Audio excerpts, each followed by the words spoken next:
Welcome to This Much Is True. You're welcome yourself, says you.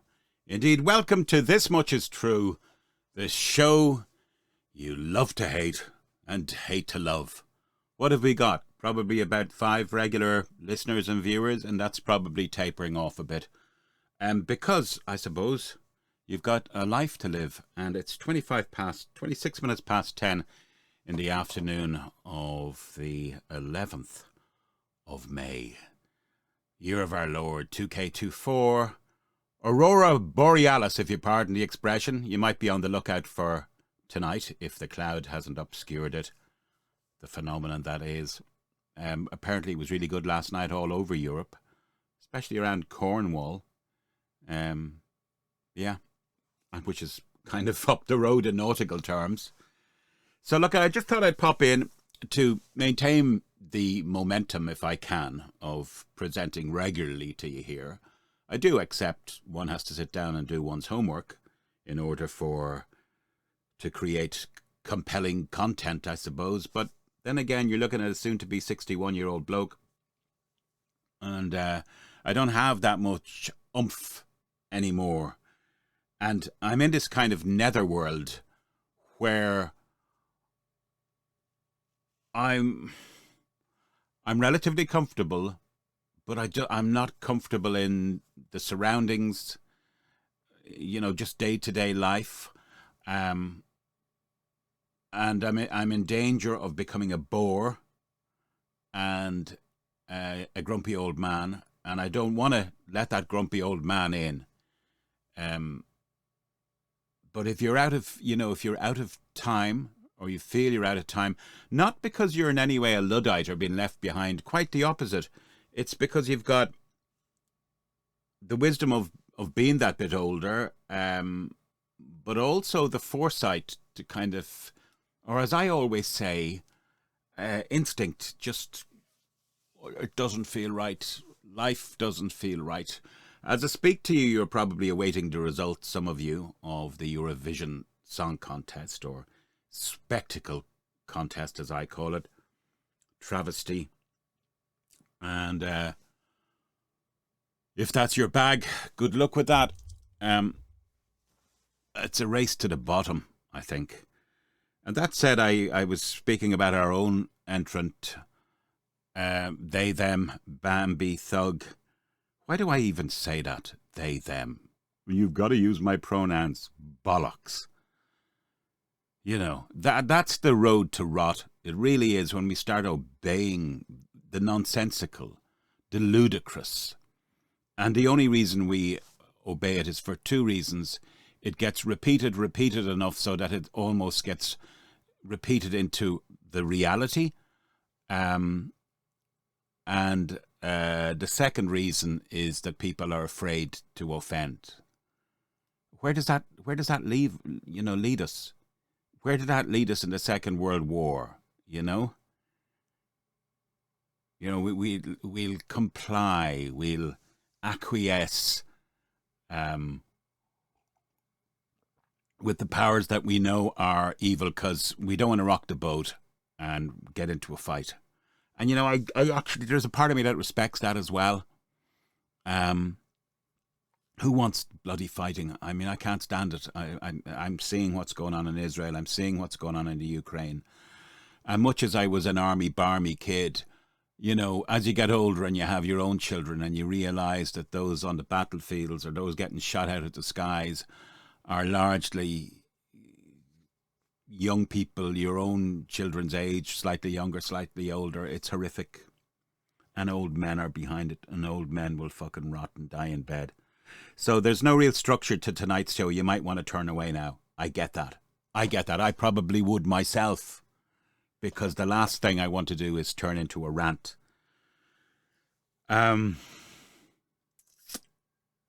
Appeasement was the word I was looking for. We want to appease.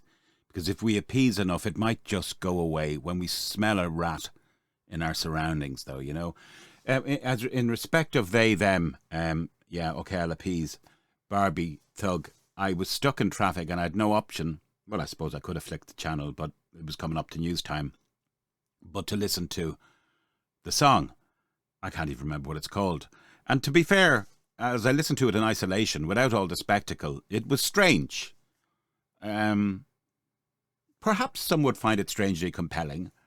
I just found it different in a kind of first time I listened to Kate Bush kind of way, although I can't quite compare the two. But the oddity of it. And I thought to myself, it might win. And good luck to they that it. If it does. I thought, without all the spectacle, as I said, if you looked at my last programme, the of it, in other words, you're trying to shock me, and I'll just go, my defence against it is,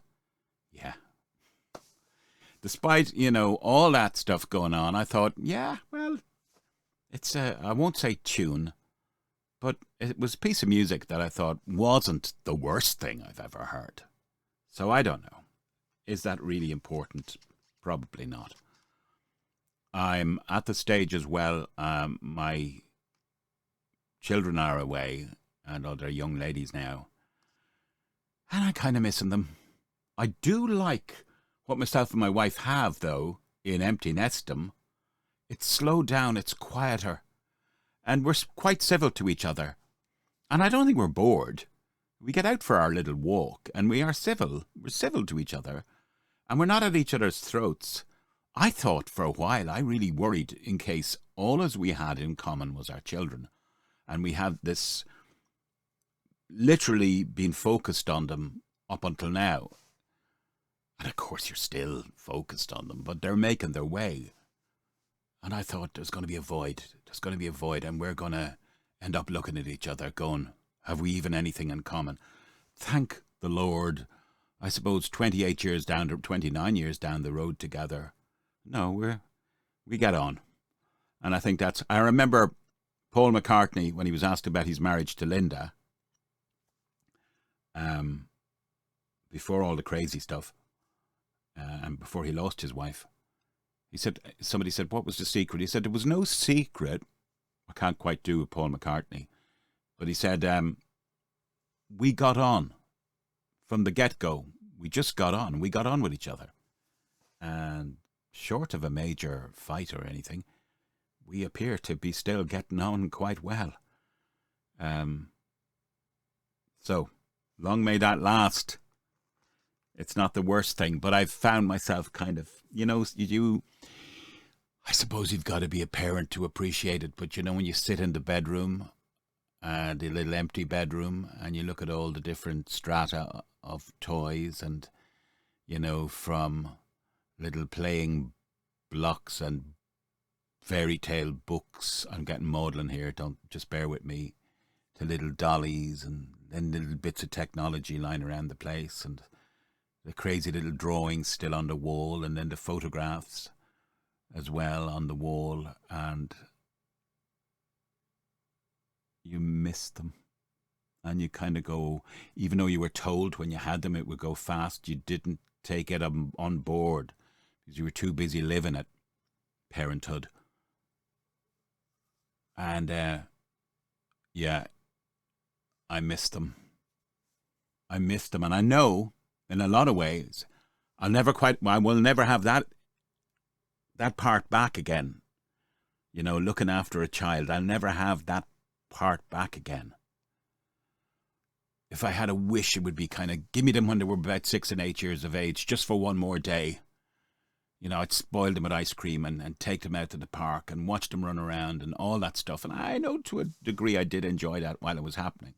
And I had other things on my mind as well. Back then I was down a bit because of work or lack of work and silly stuff that I wouldn't waste my time even thinking about now. But it's hard to be conditioned for a long time and then get to your 40s and you're not in that position anymore. So there was me playing Mr. Mum, and I did enjoy it, but I had stuff going on. I suppose it was depression. I speak about depression at times, but what I go through these days is not so much depression. It's bewilderment. And sometimes I think, just take the wedge from under your bum and start to live whatever is left. Whatever may be, may be. Que sera, sera, and all that. Who sang that? Que sera, sera. I keep thinking Julie Andrews, but we know it wasn't Julie Andrews, was it? It was herself, wasn't it? Miss Virginial Doris Day, may think it. You make the sun shine brighter than Doris Day. That brings me to a little bit of showbiz, because George Michael, I've been thinking about him recently. I think George Michael was a good soul. I think he was an old soul. I know he left us way too young. But I've been thinking about the talent he had. And also I found him quite personable, always, in interviews and stuff. Clever, articulate, never above himself, self-depreciating at times. He was beautiful in so many ways. And as, of course, altruistically, we found out after he passed, just how beautiful he was in terms of generosity. But I've been thinking about that song, and you could dismiss it as bubblegum pop, but Last Christmas, I know he wrote that roughly when he was about 17, the initial version, or the initial lyrics. Once bitten, twice shy, I keep my distance, but you still catch my eye. Now, we could just let that go. Clever lyric. But I think that comes from the heart. I think it takes somebody of great sensitivity to write something like that, because I don't know about you, but you've all probably been in a room or a gathering where perhaps an ex or an unrequited love is present, and or you've as I said, you've history, and the relationship no longer exists, but the fraughtness is there. You will have moved on, I would hope, but the rawness and have I touched a nerve is still sometimes just below the surface, and that can last for years and even decades, because you're at a more vulnerable time, I think, when you're younger. And so I get that. I keep my distance. I'm keeping you at arm's distance. I'm trying to be cool about it, but you still catch my eye. And then that other line in it, I'm staring at you and your soul of ice. Now stop laughing in the cheap seats, will you? I'm being honest with you here. That song touched me. You might say I'm touched, but no. Just let's keep it serious, on more serious note. Is that enough serious note for you? Anyway, I'm being stupid now. Some people do have kind of souls of ice, and they, whether deliberately or not, they can be, well, there can be nasty people, there can be vindictive people, there can be people who are quite schadenfreude. They get off on the fact that they've hurt you, or they might have even humiliated you in public in some way, and be quite happy to do it again. And I think, he's still attracted, but he's being repelled in order to protect himself. He knows, ultimately, if he was to tangle with, and I know he says, if you kiss me once, I know you'd fool me again, to a degree. But once you've been bitten, you are twice shy. Maybe I'm analysing too much into this, but I don't know. I think you have to be very sensitive. And perhaps, although he would have said he wasn't, but perhaps insecure to write lyrics like that. And to expose your vulnerability, because nobody, especially guys, don't really want to show that side, that they've been wounded.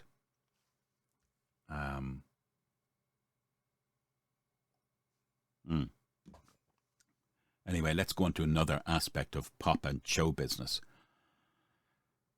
I'm kind of inclined to begrudge the guy, because I think, again, he's not the worst. He's quite a good guy. I wouldn't put him in the same talent league at all as George Michael, or anybody else, really. I'd get him in the lucky league for sure. And then again, there are some that would say I'm wrong. There were a couple of great songs, but I'm going to just talk briefly about what I think is possibly one of the most impressive moments in show business I've ever seen. And it concerns, of all people, cheeky chappy Robbie Williams. Boy bands and their ilk are a particular breed because they're so manufactured. Somebody once tried to call my favourite band in the world Duran Duran boy band. No. These guys played their own instruments, wrote their own lyrics, and they're still brilliant. And they're still in their 60s. They've managed to pull it off. They're certainly in the States, they're still relevant. And I've seen them loads of times, well, a good few times now. I don't want to segue into, because I know what you think about Simon Le Bon, Nigel. But, no, Robbie Williams. However, I find it hard to beat this for sheer, what I'm about to share with you, for sheer thinking on your feet or not, as the case is, you're about to find out. But razor sharp wit. And he was on stage, I think it was in Holland. And out of the blue, some lunatic came right up behind him and pushed him off the stage, like shoved him. And I think he went out and into that crowd, and he must have fell about at least 10 feet down. And I think he hit the ground, he hit the deck. So everyone is aghast. And, that moment. And kind of without missing a beat, the wind knocked out of him. He got back on his feet, picked up his mic, looked around and said, "Are you all right?" And I thought that was pure class. It was genius. It was a vindication that this is a sharp mind. And ultimately, this is showbiz. So he does have it, To be able to come back as quick as that, that's something you couldn't rehearse. I'm just hearing a noise outside. It could be fireworks. For whatever reason, it sounds like fireworks. But anyway, Robbie Williams, I would doff my cap to you just for that moment. Now, so we talked about George Michael, talked about missing your kids, empty net syndrome, and the genius that is Robbie Williams. Last time we talked, we touched on Tales of the Unexpected. And I said Susan George was in an episode. She was a sex symbol in the 70s, if you can say that. And of course, you can say what you want. You should be able to say what you want in a democracy. So the problem now is we're all going around double-checking ourselves so we don't offend anybody. And I'm getting really tired of that. Because that, to me, is communism or fascism, big brotherism. It'll get worse. I mean, if we are in a race to the bottom with the Eurovision, just jumping back in there for a minute, can you? And it's gotten this bad within 50 years. We've come from the sexy and quirky in ABBA to these monstrosities we're seeing now.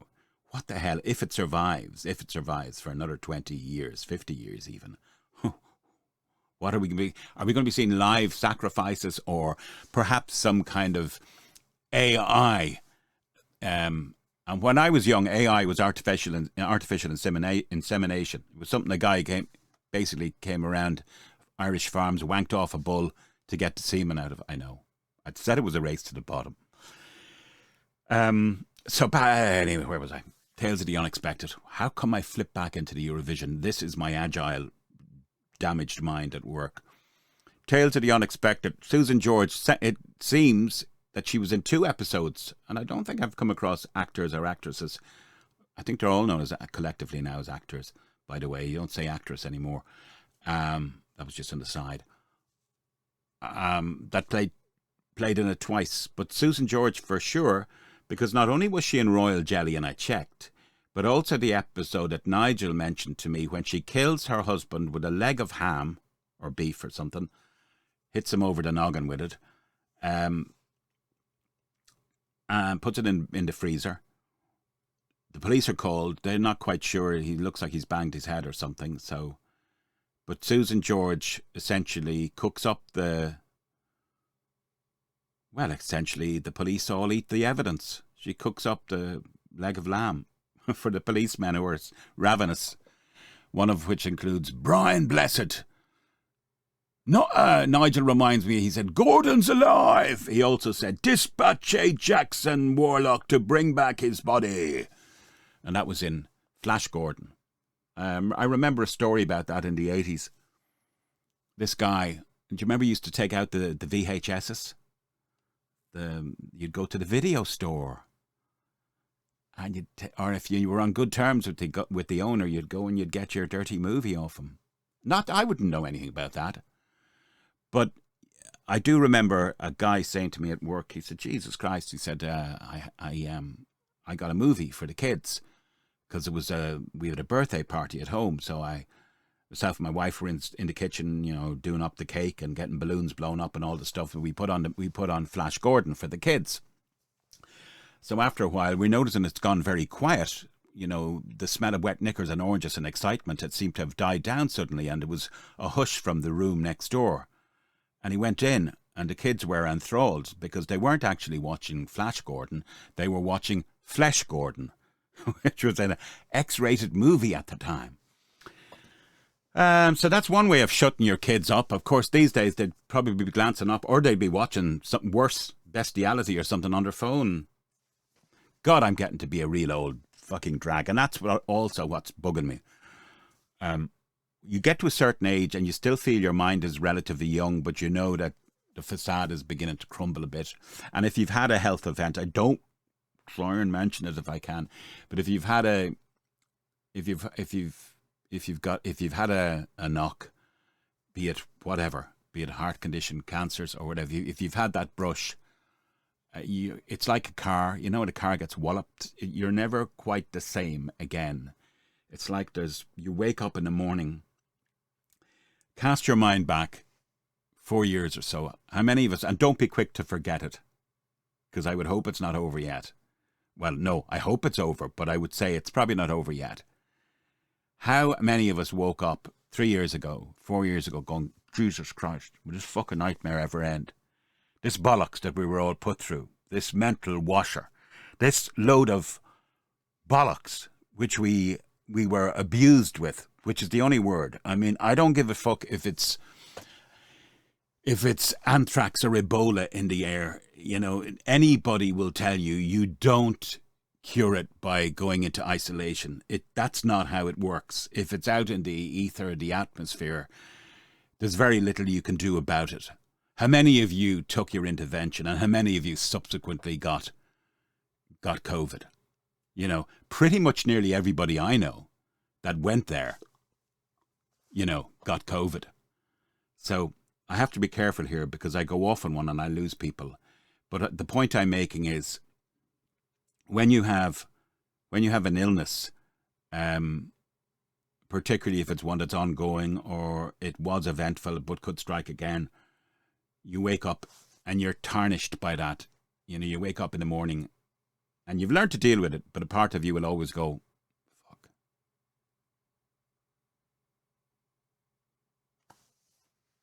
Like my yellow cup. My tea is as cold as a witch's tit. Maybe that's where I should end it. Guys, now I do see someone tried to get me on the This Much Is True at protonmail.com. What is it, Mark? I don't know. You don't say it very often.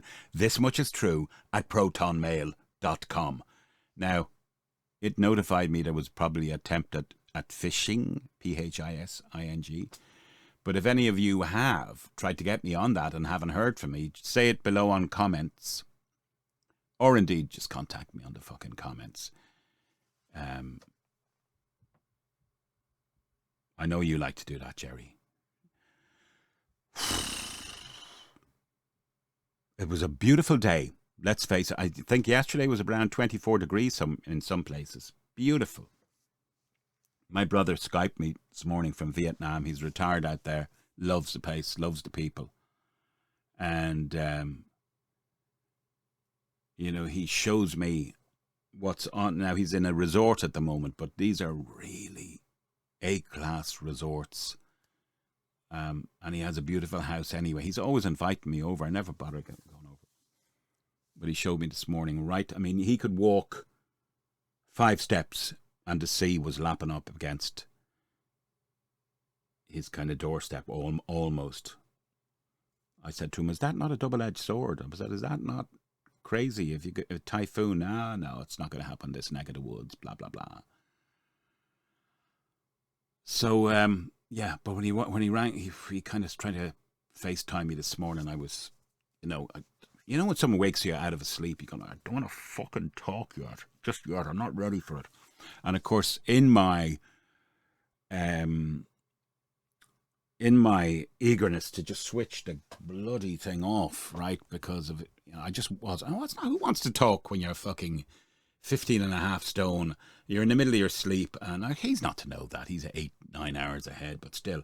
So I'm flicking this, and of course I hit the emergency switch, which I've done before. I haven't heard anything back from them. I didn't realise I'd hit it. And all as I had to do, of course, if I was thinking properly, was silent mode. And you see, the worst thing is that kind of wakes my wife, and she goes, do you not want to talk to your brother? Do you not? I'll just fucking leave it. I'm not ready to talk to him yet. It's no disrespect to him, but I'm not awake, and I don't feel like going on camera and really pouring it on. Much as I love him and all, he was back, and he was over here for a wedding. We had a great time. He's only 6-7 years older than me. I was in traffic yesterday because I had to go and get some documents for the fucker. He left me a message going, I need these documents. Can you get them? I said, oh, geez, okay. So I drove to County Meath, not too far, actually, outside of Dublin at all. And I realised, I used to kind of drive for a living. I've never been a great driver, but still, I mean, I was in sales for over 20 years. I mean, I was driving here, there, and everywhere. On the road, as they say. But I'm kind of out of practice. And I found myself in a fast lane. And then, sometimes I'll admit it, I'm quite obtuse. It takes me a while to grasp something. But I was in the fast lane, going too slow. So, of course, the big 4-wheel drives, who are more into their phone than, are coming up behind me, doing about 80, 90 miles an hour. And here's Mr. Magoo. So I was on a bend as well. I wasn't sure. So, and the worst thing, I started kind of jamming the brake like an owl fella. My friend was laughing his head off when I was telling him about this. He said, oh, you're becoming one of those dozy old drivers. Told you I was in a car crash before, so I've always been that bit nervous. I know, I get it. Your eyes are glazing over. So are mine. Good night.